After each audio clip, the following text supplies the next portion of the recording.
Hello everyone. Today I'm going to dive into a profound topic that touches each of our lives: how to live in the present, insights and practices. Let's start by understanding that our life situations, our relationships, careers and various personal issues are merely constructs of our mind.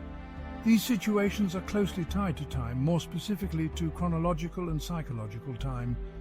Chronological time helps us plan our days, while psychological time often traps us in past memories or future worries, distracting us from the present moment. Now, while these life situations are bound to the past and future, our real life, the essence of our existence, happens right now in the present moment. But here's the catch: when we focus too much on the past or the future, we start feeling incomplete, disconnected from the reality of now. So, how do we embrace the present? By simply focusing on the moment, we begin to experience a sense of completeness, a fulfillment that doesn't rely on external circumstances. Remember, the present moment is the only reality we have. Everything else is just a mental construct. Let's take a moment to think about the vastness of space. The universe, with its billions of stars, is fundamentally empty. This emptiness isn't just a physical aspect, it symbolizes the infinite space within us. By accepting the present moment fully, we access this inner space, freeing ourselves from the constraints of the mind, leading to a state of peace and expansiveness. Incorporating teachings from the revered poet and philosopher Rumi, we learn that true existence isn't found in the external world, but within ourselves. The sky is inside. Don't forget the love, Rumi says. By embracing love and presence, we access the boundless space of consciousness within us. So, how can we practically embrace the present? First, practice mindfulness. Stay grounded in the now by observing your thoughts and emotions without attachment. Accept the present moment as it is without judgment. This is key to dissolving mental constructs and embracing peace. Detach from the illusions of past and future and focus on the now. Cultivate gratitude for the present, enhancing your connection to life as it unfolds.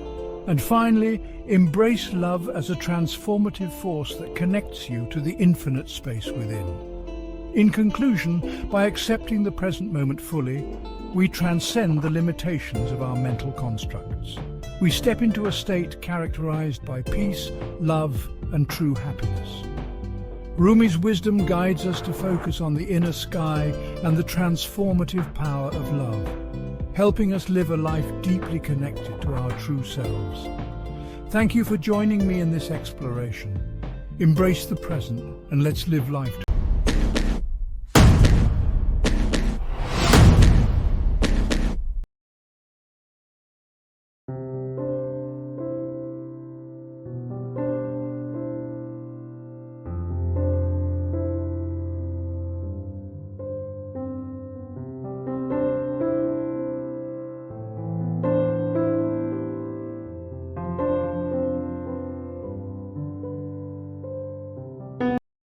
Hey there, seekers of wisdom and lovers of life.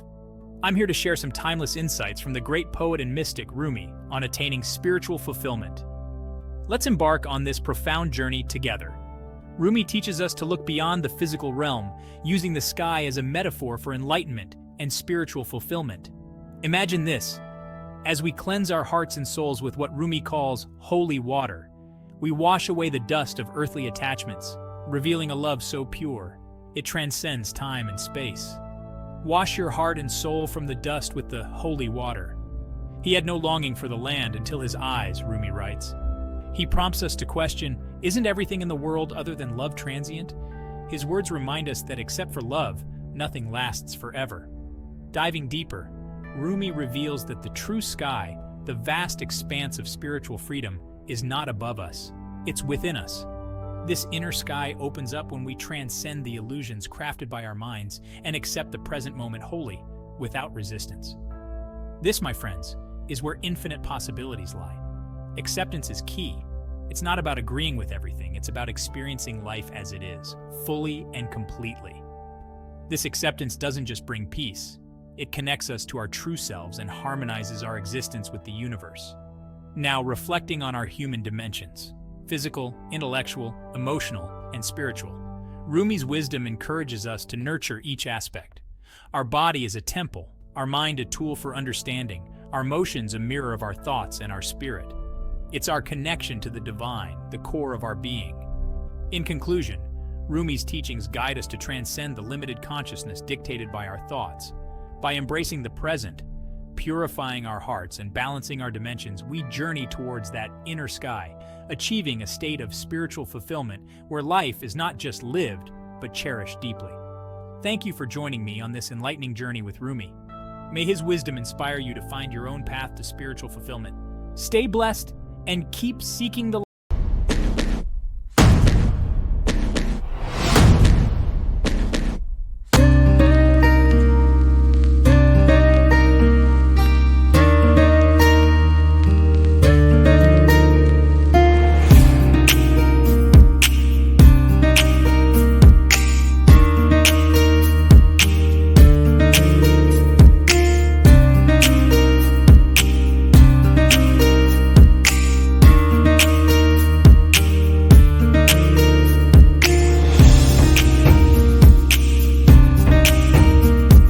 Hey everyone! Today we're diving into the mystical wisdom of one of the greatest spiritual teachers of all time, Rumi. His timeless philosophy sheds light on the profound journey of self-discovery and existence. Let's explore how his insights can transform our understanding of life and being. First, imagine life as a vast expanse that you can fill with any experience. Rumi teaches us to create space within ourselves to embrace every part of our existence. This approach keeps us connected to our true essence. It's important to realize that resistance and conflict only serve to drain our energy and cloud our wisdom. Now let's break down our existence into 4 dimensions according to Rumi: the physical, intellectual, emotional, and spiritual. Our body, the physical, is temporary but vital. It's essential to maintain our health by being mindful of our diet and stress levels. Remember, substances like drugs and alcohol can dim our spiritual light. Moving on to our intellectual dimension, this is our mind. It's where our thoughts form, influencing our reality, emotions, and even our physical health. It's crucial to nurture positive thinking to maintain harmony in all aspects of life. Then there's our emotional dimension. Emotions are natural responses to our thoughts. Negative feelings like fear or anger can manifest physically, affecting our well-being. Like ripples on water, healthy emotions should come and go, allowing us to return to a state of calm. But the most profound of all is the spiritual dimension. Often overlooked, this is the core of our being, our connection to the divine. It's what breathes life into every other dimension. Rumi beautifully describes this awareness as a boundless sea in which our individual existence floats. By focusing our attention, we merge with this divine sea, experiencing an incredible union with the essence of all that is. One of Rumi's key teachings is observing our thoughts without attachment. By witnessing our thoughts, we activate our spiritual dimension, transforming our state of being and liberating us from the confines of our mind. This awareness is like stepping into an infinite inner sky, vast and inclusive of all experiences. Rumi reassures us in his poetry. In the sea, everything is safe. Don't be afraid of strangers. This verse from Divan Shams invites us to embrace the inner sea without fear, where all experiences are welcomed with openness. As Rumi says, wisdom is scattered everywhere, radiant like the sun in every home. This reminds us of the omnipresence of the divine, illuminating every aspect of our lives. In conclusion, Rumi's teachings urge us to embrace our multidimensional existence, cultivate spiritual awareness, and connect deeply with our essence. By doing so, we transcend the limitations of thought and emotion, stepping into the infinite space within, recognizing our true nature, and realizing the divine essence that permeates everything.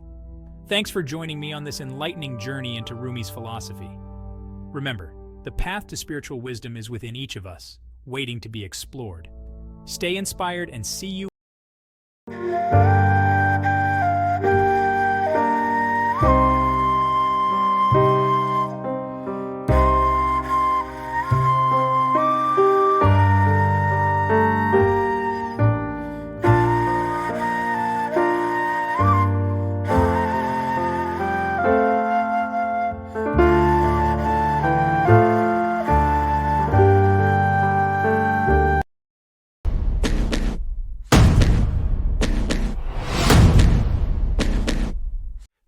Hello, philosophy enthusiasts. Today, let's dive deep into how our thoughts shape our reality, guided by the wisdom of the great Persian poet and philosopher Rumi. We exist in three primary dimensions: intellectual, physical, and emotional. These aren't isolated compartments, they're deeply interconnected, influencing and shaping each other daily. First, it's here in our mind where thoughts swirl, fostering our cognition and understanding of the world. Rumi believed our thoughts aren't just passive, they actively mold our reality. Next, this is about our tangible bodily existence, our health, our movements, the breaths we take. It's all intertwined with our mental and emotional states. And then there's our emotions, whether joy, sadness, or fear, stem from our thoughts and mirror back in our physical reactions. Rumi tells us that our thoughts can be addictive, trapping us in a relentless cycle of overthinking. This mental loop stirs up emotions, which then stir the body, leading to a state of constant excitement or agitation, what Rumi describes as a kind of pain. This pain, characterized by feelings of fear, isolation, perhaps even abandonment, isn't just an abstract concept. It's felt deeply as a raw, uncooked emotion, often leading us to mistakenly believe that external solutions like wealth or status can ease our discomfort. But this is a trap. Rumi poetically illustrates that trying to solve problems created by thought with more thought is futile, like attempting to catch a thief with his accomplice. The key isn't more thinking, it's transcending thought altogether. How do we do this? By embracing presence. Presence is about being fully in the moment, observing our thoughts and emotions without letting them define us. Rumi advises us to surrender to this moment, to accept it fully, not out of resignation, but as an active acknowledgement of life's essence. To truly experience the present, we must detach from our cravings for external objects and desires. It's these attachments that weigh us down, preventing us from discovering the vast infinite space within, a space of peace and true happiness. Rumi encapsulates this beautifully in his verse from the Masnavi: "You close those eyes and surrender yourself. See yourself in that city." It's an invitation to journey inward, to find within ourselves a city of peace, detached from the chaos of incessant thought. In conclusion, Rumi's teachings offer a profound roadmap to understanding our existence and transcending the limitations imposed by our own minds. By fostering presence, detachment, and acceptance, we open ourselves to the infinite possibilities within, connecting with the deeper, more authentic essence of life. Thank you for joining me on this exploration of how thoughts shape our reality. Until next time, keep pondering, keep feeling, and most importantly,